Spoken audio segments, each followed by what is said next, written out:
야고보서 2장 20절에서 26절까지의 말씀, 24절까지의 말씀입니다. 야고보서 2장 20절에서 24절까지의 말씀, 신약성경 372쪽입니다. 한 절씩 교독하겠습니다. 아, 허탄한 사람아, 행함이 없는 믿음이 헛것인 줄을 알고자 하느냐? 우리 조상 아브라함이 그 아들 이삭을 제단에 바칠 때에 행함으로 의롭다 하심을 받은 것이 아니냐? 네가 보거니와 믿음이 그의 행함과 함께 일하고 행함으로 믿음이 온전하게 되었느니라. 이에 성경에 이른바 아브라함이 하나님을 믿으니 이것을 의로 여기셨다는 말씀이 이루어졌고 그는 하나님의 벗이라 칭함을 받았나니 다같이 이러보건대 사람이 행함으로 의롭다 하심을 받고 믿음으로만은 아니니라. 아멘. 그 사람이 어떤 사람인지, 그가 어떤 됨됨인지, 그가 무엇을 추구하는 사람인지를 알 수 있는 여러 가지 방편 중에 중요한 것 하나가 물질을 대하는, 좀 줄여서 말하면 돈을 대하는 모습, 부요를 대하는 모습, 그 모습을 보면 정말 그 사람이 어떤 사람인가를 알 수가 있습니다.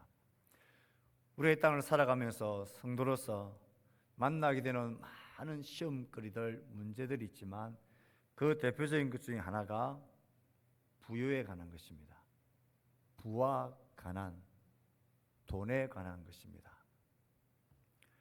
우리가 사는 세상은 모든 것을 이 부라는 것의 기준으로 해서 질서를 세우고 보이지 않는 계급으로 자리매김하고 있습니다. 하나에서 열까지 모든 시간들 속에 모든 것들을 가지고 이 부라는 것을 가지고 내가 너보다 더 낫다고, 나보다 못한 사람들을 무시하고 나보다 좀 많이 가졌다는 사람들 앞에서는 길을 못 펴는 이상한 세상 구조 속에 우리는 살아가고 있습니다. 야고보는 그의 서신을 통하여 우리가 만나는 많은 시험들을 이야기합니다. 그 중에서 가장 먼저 다루는 것이 이 물질에 관한 것입니다. 부요에 관한 것입니다. 돈에 관한 것입니다. 야고보가 말하고 있는 참된 경건이 무엇입니까? 고아와 과부를 그 환난 중에서 돌아보는 것. 물질의 시험 속에서 우리가 당하는 많은 미혹들 중에 그것을 기준으로 해서 사람을 차별하여 대하는 것입니다. 믿음과 차별은 양립할 수 없다는 게 야고보의 큰 가르침입니다. 혹시 나의 삶 가운데선 이 물질의 부여를 가지고 이것을 기준으로 근거로 해서 사람을 차별하며 대하고 있지 않습니까? 그렇다면 그건 믿음이라 할 수 없는 것입니다. 그러면서도 하나님을 믿는다고 말해서는 안 되는 것입니다. 돈을 가지면 더 가지고 싶고 욕심이 생깁니다. 그래서 야고보는 고아와 과부같이 가난한 사람들, 그들을 참되게 돌아보고 그들의 필요를 채워주고 보호해주는 그 일에 물질을 가지고 행함이 없다면 그건 믿음이 아니라고 말합니다. 물질에 관한 우리는 이 두 가지의 표를 기억해야 합니다. 물질 앞에서 내가 믿음이 있는 사람인지 믿음이 없는 사람인지, 진짜 믿음인지 가짜 믿음인지를 알 수 있는 것, 혹 그것을 가지고 차별하지 않느냐. 믿음과 차별은 양립 불가입니다. 혹은 그 물질을 가지고 인색하고 다른 사람들의 필요에 대해서 돌아보는 마음이 전혀 없다. 물질을 가지고 섬기고 돌보는 행함이 없다. 믿음과 행함은 분리 불가입니다. 우리 물질에 관한 시험 중에 이 두 가지의 사실을 반드시 기억해야 합니다. 야고보는 계속해서 우리에게 참된 경건, 참 믿음을 이 행함과의 관계 속에서 말하고 있습니다. 그는 먼저 믿음이 있다 하면서 행함이 없는 이 믿음의 헛된 것, 무익함을 그는 설명했습니다. 굶주리고 헐벗은 형제들을 향하여 말로만 따뜻하게 해라, 배부르게 해라, 평안을 비는 것이, 그리고 그에게 설 것을 주지 않는 것이 얼마나 무익하냐. 하나님을 안다고, 하나님을 믿는다고 말만 하면서 행함이 없는 것은 귀신 같은 믿음이라고, 그런 믿음은 귀신들도 가지고 있는 믿음이라고, 그런 믿음은 헛것이라고 말했습니다. 오늘 본문에서부터 야고보는 믿음과 행함이 일치된 사람, 아니 행함으로 그 믿음을 증거한 사람, 믿음과 행함이 분리되지 않은 두 사람을 소개합니다. 오늘 그 중에 한 사람, 아브라함의 믿음과 행함이 분리되지 않았던 그 모습을 살피려고 합니다. 하나님의 말씀을 우리가 가만히 읽다 보면 이 야고보가 믿음과 행함이 분리되지 아니하고 일치되었던 그 인물로서 아브라함과 라합을 대조를 시키고 라합을 우리에게 예를 들고 있습니다. 사실 아브라함과 라합은 같은 선상에서 비교되고 예로 들 만한 그런 사람이 아닙니다. 한 사람은 모든 유대인들에게 존경받는 믿음의 조상이라 불리는 사람입니다. 한 사람은 이방인입니다. 아브라함은 남자고 라합은 여자입니다. 아브라함은 그 믿음으로 존경받는 사람이라면 이 라합은 기생입니다. 기생이란 말은 말이 좋아 기생이지 창녀였다라는 것입니다. 그런데 이 두 사람을 믿음의 예로 들고 있는 것, 이 둘에겐 공통점이 있기 때문에 그렇습니다. 첫 번째 가진 그들의 공통점은 그들은 우상 숭배의 땅에서 멸망당할 수밖에 없는 땅에서 하나님의 특별한 부르심으로 거기에서 나와서 구원받은 사람이라는 공통점이 있습니다. 아브라함도 갈대아 우르 또 하란에서 하나님이 떠나라는 말씀을 듣고 그 우상 숭배지에서 떠나왔습니다. 라합도 마찬가지입니다. 라합은 가나안 땅 첫 성인 여리고성에서 사는 여인이었습니다. 여리고성은 이스라엘 백성들에게 진멸 대상이었죠. 진멸당할 때에 라합은 거기서 죽음 당하지 않고 거기서 구원받아 나왔다라는 공통점이 있습니다. 또 다른 더 중요한 공통점은 이 둘 다 하나님의 부르심 앞에 하나님을 믿는 믿음을 그의 놀라운 행함으로 증거해냈던 사람입니다. 행함으로 그 믿음이 증거되어졌던 공통점이 아브라함과 라합에게 있습니다. 오늘 우리는 24절까지의 말씀, 아브라함의 믿음과 행함을, 그래서 믿음과 행함은 결코 분리될 수 없다라는 말씀을 살피려고 합니다. 아브라함의 믿음은 어떤 믿음으로 성경이 평가하고 있습니까? 21절 말씀을 같이 읽어보겠습니다. 시작. 우리 조상 아브라함이 그 아들 이삭을 제단에 바칠 때에 받은 것이 아니냐. 우리는 아브라함 하면 이 사건을 기억합니다. 창세기 22장에 기록되어진 어떻게 이룰 수 있을까 싶은 아브라함의 믿음과 그 믿음의 행함을 성경은 기록합니다. 그가 얻은 아들 이삭은 도대체 어떤 아들이었습니까? 그가 100살 때 얻은 아들입니다. 아내가 90살 때, 불가능할 때 그의 죽은 몸에서 하나님이 아들 이삭을 생명을 창조해서 주신 것입니다. 그리고 이 이삭을 통해서만 내가 많은 자손을 너에게 주겠다 약속하신 아들입니다. 웬걸요? 많은 시간이 지나서 이삭이 장성하고 그 시간이 지난 후에 하나님이 이 아들을 내가 지시하는 저 산에 가서 번제로 나에게 드리라 그럽니다. 번제로 드리라는 말은 잡아서 죽여서 불태우라는 것입니다. 이 말도 안 되는 모순적인 정말 어처구니 없는 이 명령 앞에 아브라함은 따지거나 합리화시키거나 변명하지 않습니다. 말도 안 되는 순종의 행함을 그는 보입니다. 그리고는 그 아들을 진짜로 잡아서 죽이려고 합니다. 이 사건이 행함으로 어렵다 하심을 받은 것 아니냐, 그 사건입니다. 이 사건을 결론 삼아서 22절 23절에서 야고보는 이 아브라함의 사건을 보고 믿음과 행함에 관해서 무엇을 말해주고 있습니까? 22절 읽습니다. 시작. 내가 보거니와 믿음이 그의 행함과 함께 일하고 믿음이 온전하게 되었느니라. 이 두 가지 표현에 주목해야 합니다. 첫 번째는 믿음이 그의 행함과 함께 일한다. 믿음과 행함은 분리될 수 없다는 것입니다. 함께 역사한다라는 것입니다. 서로서로 돕고 서로서로를 채워주는 역할을 한다는 것입니다.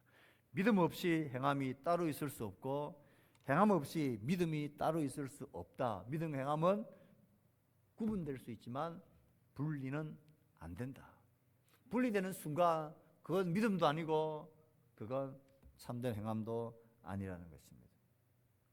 믿음 행함은 함께 일한다. 두 번째는 뭡니까? 우리가 기억해야 할 표현입니다. 행함으로 믿음이 온전하게 되었다는 것입니다. 이 말씀을 주의 깊게 볼 필요가 있습니다. 행함으로 믿음이 어떻게 되어요?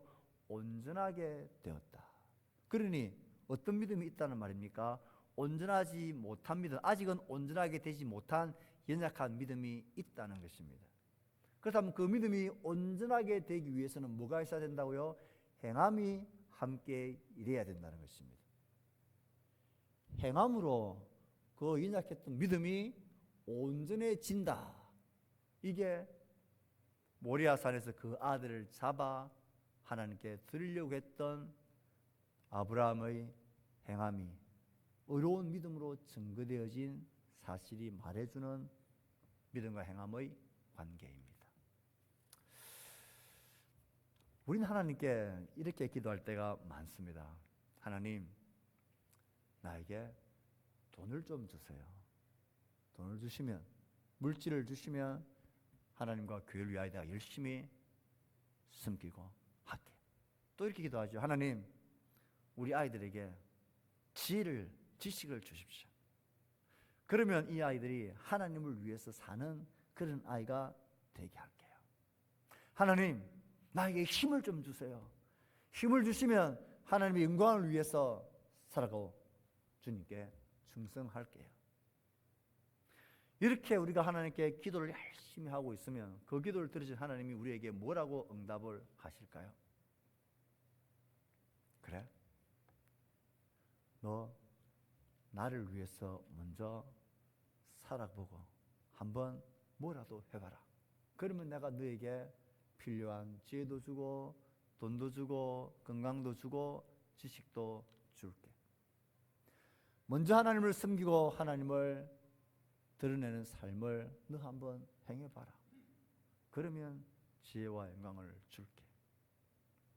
이 기도는 마치 이런 것과 같은 것입니다.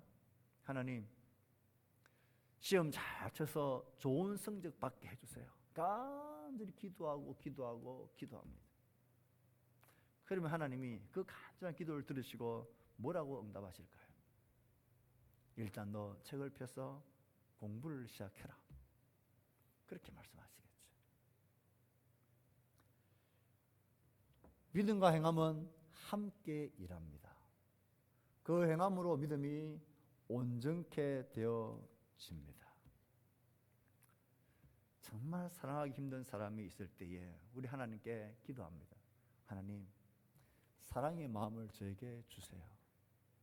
쳐다보기도 싫고 가까이 가기도 싫은데 하나님 사랑하라고 하시니까 사랑하긴 해야 되겠어. 하나님께 기도합니다. 하나님, 사랑을 제 마음에 부어주세요.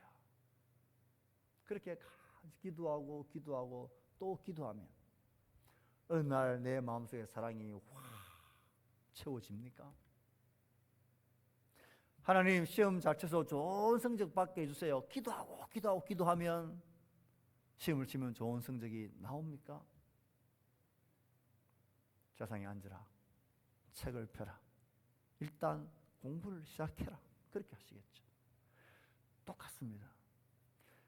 하나님 내 마음속에 사랑의 마음을 가득 채워주시기까지 기다리고 있으면 그 사랑의 마음, 믿음은 온전해지지 않습니다.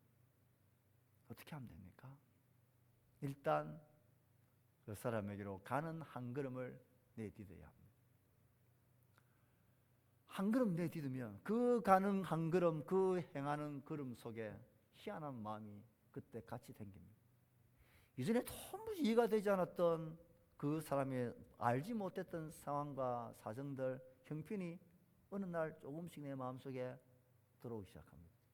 아, 그럴 수밖에 없었겠구나, 저럴 수도 있겠구나 하는 이해하는 마음이 듭니다.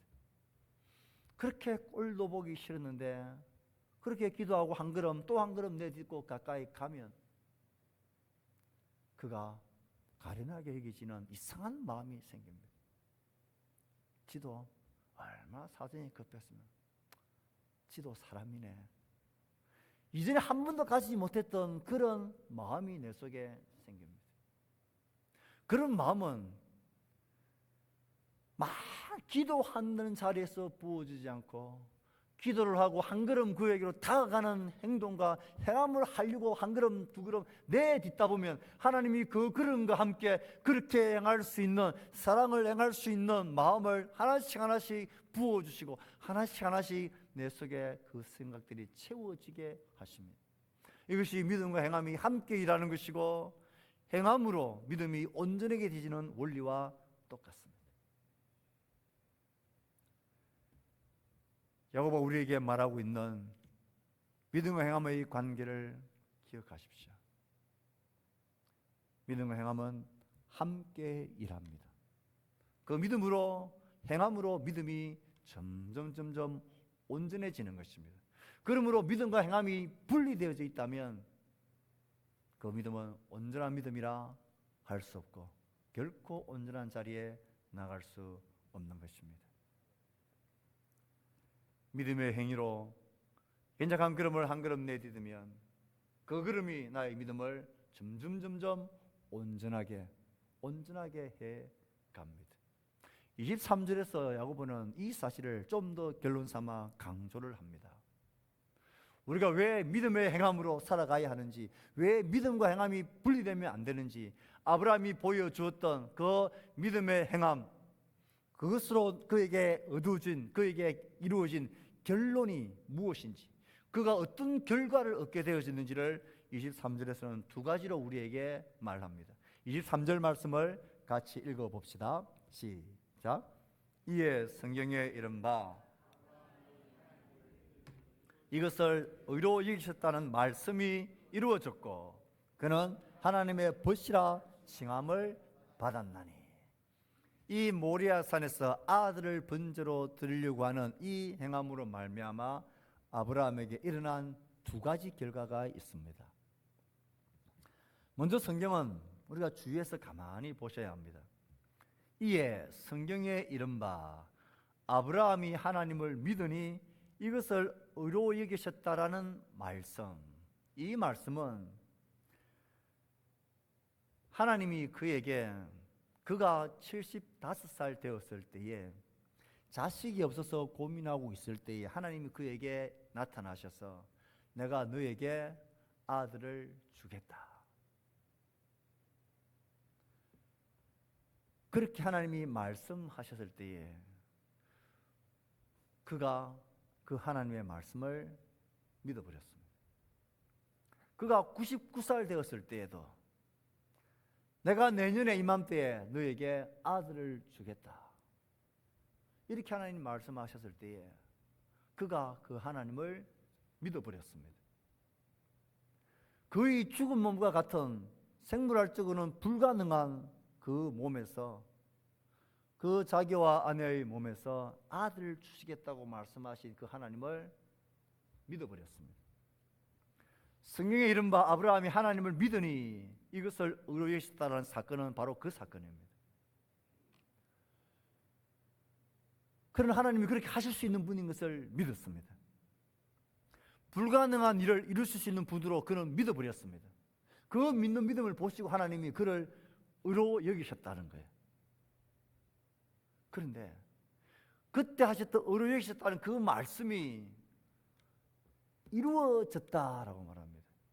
언제? 이 이루어졌다 이 사건은 모리아산에서 그 아들을, 그렇게 얻은 아들을, 주신 아들을 번제로 잡으려고 하는 그 행함 속에서 내가 언젠가 너에게 그랬지. 너가 나를 아들을 줄 것을 믿었던 그 믿음을 내가 어렵게 여겼지. 이제 그 의로 여겼던 그 믿음, 그 의가 봐라. 지금 네가 그렇게 얻은 아들을 이렇게 번제로 잡아 죽이려고 하는 이렇게까지 했으라도 나를 믿는 믿음의 행함을 너가 보이고 있지. 봐라. 내가 너를 어렵게 여겼던 그 믿음의 목적, 그 수준, 그 온전함에 너가 드디어 이르렀다라고 인정해 주시고 증명해 주신다라는 말씀이 이 말씀입니다. 창세기 15장에서 아들을 주시겠다고 하신 약속을 믿음으로 내가 너를 어렵다 인정하셨던 그 어려움과 인정이 드디어 이 사건 속에서 이루어졌다. 이루어졌다는 말은 성취되었다는 말이고 하나님이 목적하신 바에 도달했다는 말이고 완전해졌다라는 의미입니다. 그러니 아브라함의 믿음이 드디어 이 행함으로 하나님이 본래 의도하시고 목적하시던 그 의로운 믿음의 수준까지 도달했다. 드디어 이루어졌다. 완전해졌다라고 인정함을 받은 사건이 이 사건이라는 것입니다. 이걸 조금만 더 생각을 하셔야 됩니다. 그러면 이렇게 우리는 말할 수 있습니다. 의아한 마음이 듭니다. 그러면 창세기 15장에서 아들을 주시겠다라는 그 아들 하나님을 믿었던 그 믿음이 아직은 온전하지 못한 믿음이었단 말인가? 예. 아직은 연약한 믿음이었습니다. 아직은 하나님이 원하시는 행함으로 증거되어진 믿음이 아니었습니다. 하나님이 그렇게 하실 수 있겠네? 하나님이 그렇게 하실 수 있는 분이지? 라고 믿은 것입니다. 하지만 그 믿음은 아직 그 믿음을 온전함으로 증명하는 행함이 따르지 않는 믿음이라 할 수 있습니다. 왜냐하면 그렇게 믿고 난 이후에 아브라함의 행함을 보면 온전하지 못했다는 것을 알 수 있습니다. 그는 시간이 지나면 지날수록 마음이 불안해졌습니다. 하나님이 아들을 주시겠다 했는데 안 주시는 거예요. 25년을 기다렸습니다.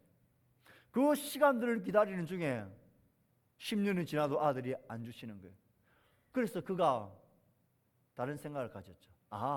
내 아내의 몸이 아니라 여종 하갈의 몸을 통해서도 주신 아들도 아들이겠다 싶어서 그런 인간적인 방편으로 여종을 통하여 아들을 낳게 됩니다. 아직은 아브라함의 믿음이 그런 수준의 연약한 믿음이었다는 거예요.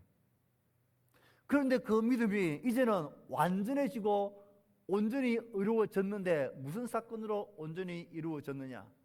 그렇게 얻은 아들을 하나님이 번제로 바치려 했을 때에 두려움 없이 그 아들을 칼로 내리치려고 하는 그 사건을 통하여 야 정말 너가 나를 믿는 바른 믿음, 온전한 믿음에 이르렀네. 내가 너를 어렵다라고 인정해 준 이것이 이제는 완전히 그 목표와 수준까지 이르렀네 라고 하나님이 인정해주고 증거해 주는 사건이 그의 행함으로 드러난 사건의 결론이라는 것입니다.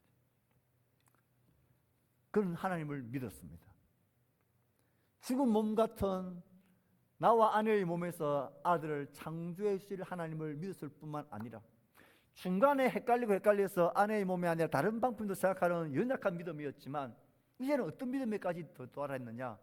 이제는 내가 이 아들을 잡아서 죽이더라도 하나님은 죽은 몸 같은 내 몸에서 아들을 창조해 주셨던 것처럼 하나님은 이 아들을 죽음 가운데서 다시 살리셨으라도 이 아들을 통하여 많은 자손을 약속하신 그것을 이루실 신실하신 하나님이라는 사실을 그가 믿어버린 것입니다.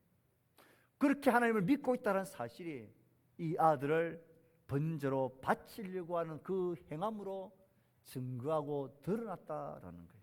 만약에 하나님이 그렇게 명령했는데 아브라함이 하나님 정신 나간 소리 하지 마십시오. 이 아들을 죽이면 이 아들을 통하여 주시겠다는 약속은 어떻게 되는 겁니까? 그런 자기 당착적인, 자기 모순적인 말씀하지 마세요.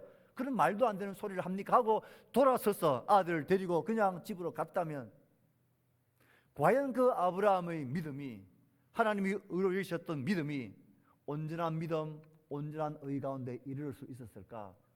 아니라는 거예요. 그가 이 아들을 죽이려고 하는 그 행함으로 정말 그가 하나님을 믿는 믿음이 증거되어졌다는 거예요. 그렇습니다.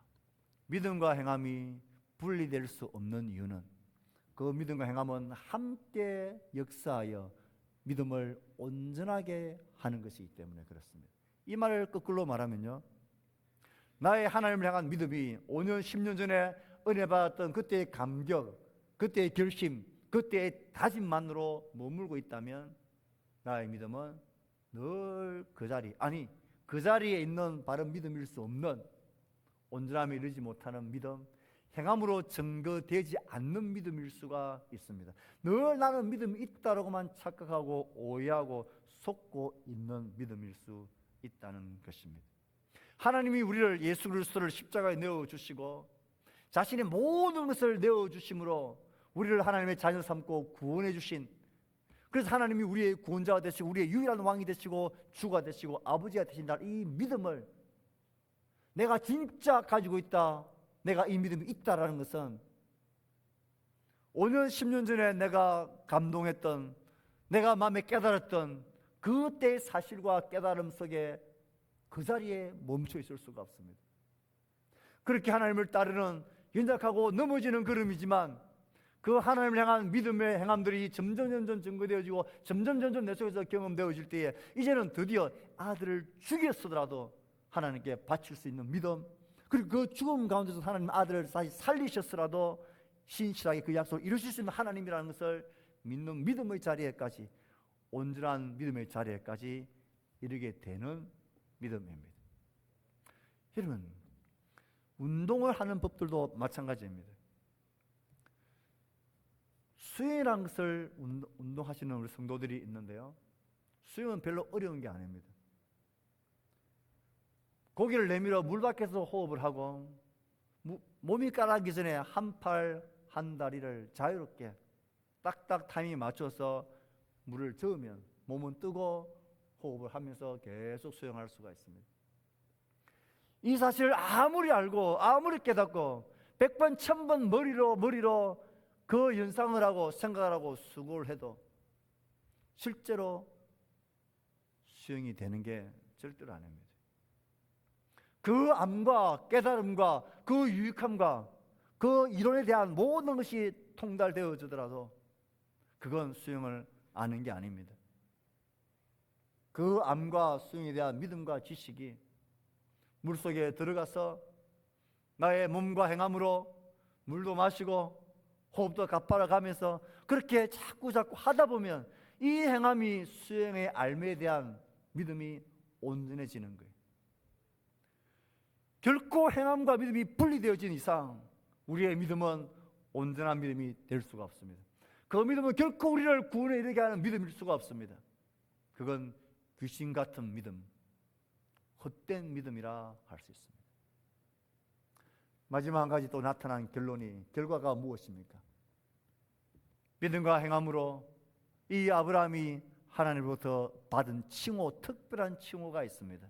성경은 그것을 뭐라고 말합니까? 그는 하나님의 벗이라 칭함을 받았나니. 하나님 우리를 불러주시는 많은 관계가 있습니다. 이 관계들 속에서 왜 하나님은 이 아브라함이 그 아들을 번제로 바치려는 그 모습을 보면서 야, 이제 너는 나의 벗이다, 나의 친구다라고 불러주십니다. 친구란 관계는 참 특별한 특징이 있습니다. 어떤 특징이 있습니까? 친구는요, 그 사람이 얼마나 부자로 사는지, 얼마나 많이 공부를 하는지, 얼마나 모든 소질에 뛰어났는지 이것은 아무 상관없이도 친구가 될 수 있습니다. 친구는 그렇지. 만약에 사는 것을 따지고 공부를 잘하는 걸 따지고 나와 비슷한 사람들끼리만 친구를 맺으려고 한다. 그건 친구 관계가 아닙니다. 그런 것과는 아무런 상관없이 그가 내가 친구가 될 수 있는 유일한 조건은 딱 하나밖에 없습니다. 친구로서 신실한 것입니다. 왜 너 그를 그렇게 좋아하는데, 왜 친구 삼았는데? 그냥 친구다. 그래서 친구가 되어지면 서로를 향하여 신실합니다. 내 집이 많이 부자로 산다고 너 나보다 가난하니까 친구 못해. 이건 친구가 아닙니다. 나는 공부를 잘하는데 너는 못하잖아. 내가 너한테 별 도움을 못 얻네.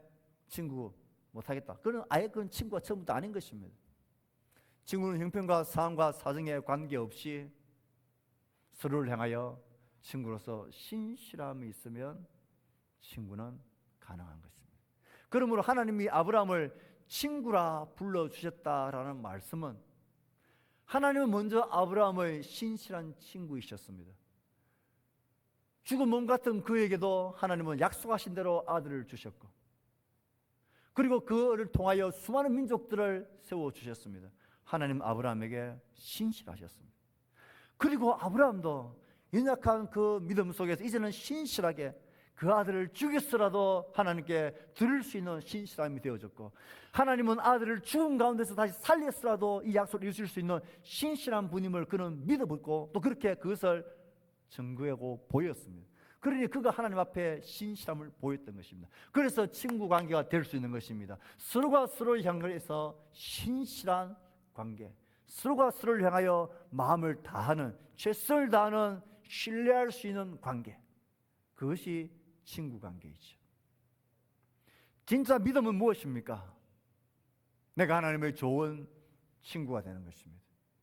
하나님 나에게 자신의 전부를 들여 나에게 신실하셨던 것처럼 그 하나님의 친구가 된다는 말은 나도 그 친구의 신실함에 걸맞게 나도 나의 최선과 나의 전부를 다해 하나님을 신실하게 친구로 대해주는 것입니다. 그래서 하나님과의 신실한 언약의 파트너가 되는 일에 아브라함은 증거를 받은 것입니다. 그래서 하나님 아브라함을 나의 벗이라 부르신 것입니다. 믿음 생활은 하나님의 벗이 되는 것입니다.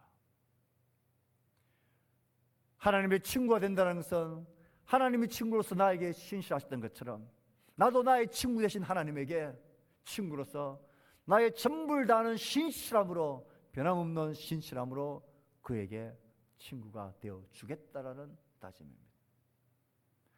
우리에게 그런 친구로서의 신실함을 요구하는 것이 하나님이 그를 벗으로 불러주셨다는 것입니다. 이제 말씀을 맺을까 합니다. 이 아브라함의 모든 사건의 결론은 24절입니다. 시작. 24절을 읽겠습니다. 시작. 이러보건대 사람이 행함으로 의롭다 하심을 받고 믿음으로만 아니니라. 아브라함의 사건의 결론은 이것입니다. 사람이 행함으로 의롭다 하심을 받고 믿음으로만은 아니니라.